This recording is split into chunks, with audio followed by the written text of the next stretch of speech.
Hi, guys. I'm Julie Grimm, and I help people not only discover and connect with their purpose, but also take practical action steps in their life to come closer to it. And today, I want to talk to you about a topic that is very much on the forefront of my mind.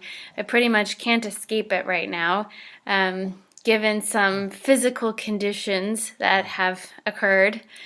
And the topic is an inability to slow down, to appreciate, to enjoy, or to feel like you've ever really truly completed something. Um, this could also be like rushing, feeling a need to always achieve.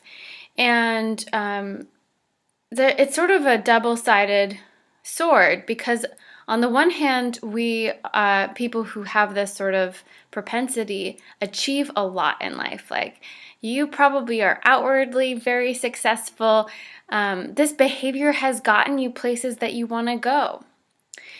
But over time, and especially like looking closer at the internal mechanisms that are going on, this is just really not a healthy way to be. And I personally have been dealing with this for a while now, and there's always new layers, always new depths. But really looking at like where your motivation comes from. Is it true inspiration, or is it a fear that you haven't done enough? People who feel like they have never achieved enough, that they've never done enough, they're not good enough, they didn't achieve enough. They're always looking outside for that external validation of it's okay, yes, you are enough. And sometimes they'll get that. They'll get that potentially through slightly manipulative behavior. You know, those friends that are really needy. And I'm saying that like knowing that I've done that before. But basically trying to pull out consciously or not information that you are actually okay from people around you, whether it's friends, whether it's a partner, or whether it's at work. And obviously, if you've ever been on the other side of that, you, whether it's again conscious or not, you know that somebody's kind of being needy and you don't really want to give it to them, right? Like that support that they're looking for, it's like, oh, it's sort of being drawn or pulled out of you, and it's not something that you genuinely really want to give all the time. Or it might get kind of exhausting because, and here's the clincher, if you're seeking for that external validation, let me tell you, you'll just never get enough. It will never be enough because inside it's never enough. And all of these situations, what they're really asking for is that you stop and slow down and tell yourself that you're enough. Because that needy energy can only be satisfied from within. That crying child within you that wants attention, that wants approval, that wants to know that it's good, that it did a good job. That approval really can only come from you. And it will only be enough when it comes from you. By reaffirming, yes, that was good. Yes, I've done enough. Yes, it's okay for me to stop. Yes, it's okay for me to slow down. Really learning to give yourself that love and that permission. And I came to this realization, I mean, it's been unfolding for a while now, but pretty in my face last night when I did this to my foot, not the dog, the wrap.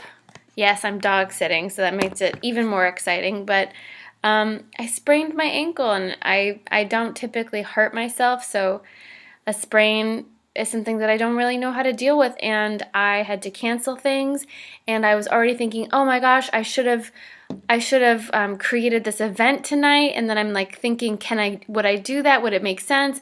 Can I pull this energy together? And started to realize like, well, what is this really trying to say to me? Is it saying me like I'm not good enough and I fucked up? Or is it actually trying to tell me to stop and slow down and to trust that things will be okay, even if I take a day or two and recover? And it's not easy because, again, the only person that can give you that assurance is yourself. You might ask other people to give you that permission, but it will never be enough. You will continually have to ask and ask again, and it won't ever stop until you really tell yourself, yes, it's okay. It's okay for me to slow down. It's okay for me to rest. And to know that all of us, all humans, are already enough. There's no question. You are enough. Many times as children or throughout our life, we're made to believe that we're not enough for either purposefully or, by accident in our relationships with mentors, with parents, with friends. But the truth of the matter is that all of that is a deep, deep misunderstanding of the value of each of our lives. And all that we do, all that we create is great and wonderful, but it doesn't affect our value. Achieving a lot doesn't make me a more worthy human being than somebody else.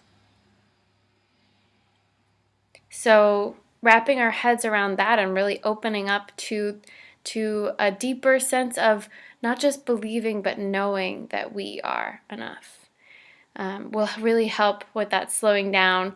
And when you're forced to slow down because you really can't walk, I guess you don't have too many other choices.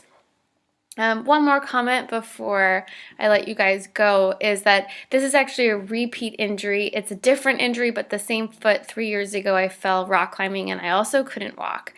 And then I basically didn't want to tell anybody.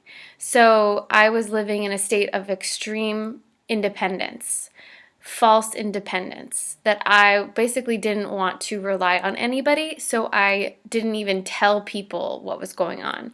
And while that isn't neediness, it is almost the same underlying issue of lack of self-love, because the truth is that we are interrelated as humans and we do rely on each other. And there's a difference between that ever-present neediness and clinging and grasping and not knowing when enough is enough, and understanding and receiving help. In life, none of us can survive on our own. No matter how independent you are, you rely on people to drive the bus, to fly planes, to grow your food, to make sure that your water is clean. I don't care who you are, you're relying on some other person to provide you with something, and there's nothing wrong with that. But knowing and seeing that distinction, really feeling that distinction within yourself between receiving help and being needy. I think sometimes we refuse help or even don't even open to the possibility of help because we don't want to appear needy. And again, that comes from the fact that you are needy, that you're not meeting your needs. If you're afraid of being needy, then you probably are on some level being needy. And there's nothing wrong with that, but the only person that can address that and can satisfy it is you. So what are you going to do today to reaffirm to yourself that you've already done enough, that you are enough? What action, way of being, moment of reflection, of appreciation, of self-care are you going to make time for today? Because no amount of relationships, of communication with others is going to provide that core essence of love that you need to give to yourself. So what are you going to do today? And maybe make it a commitment for the week and start to see how your relationships change with other people. Where do things open up? Where does communication open up? Because you know that when you're grasping and needing and always drawing that attention to yourself, that there's an imbalance in that relationship, and those people feel it, whether it's conscious or not. So start to see how even those slight alterations affect your daily life. And thank you so much for joining me. I hope that you enjoyed this video. So much love to you, and here's to my healing. You might be seeing a few more videos from me today or in the next few days as I can't move very much. So much love to you all.